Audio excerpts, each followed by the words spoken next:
Godmorgen fra sommerhaven. Sådan en julemorgen her, hvor det hele det bare står knivskarpt. Rico skal også lige være med.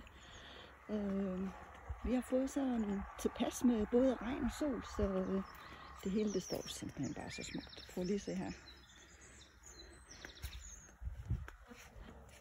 Det jeg egentlig gerne ville vise i dag, det var lige hvad man kan få ud af sådan et par små bærbuske. Sådan der, kan lige se her også, tallerkensmækkerne. De er simpelthen gudeskønne. Jeg har lige lidt bær herovre. Sådan 2 små bærbuske her, en stikkelsbær og en solbær. Og de har bare givet virkelig godt i år.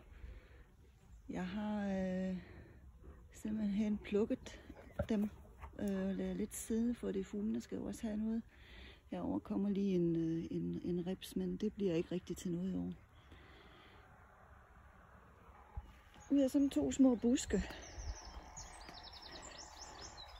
har jeg simpelthen fået omkring 1 kilo solbær og 1,5 kilo stikkelsbær. Så det skal jeg ind og lave gelé af, og jeg skal ind og lave kompot.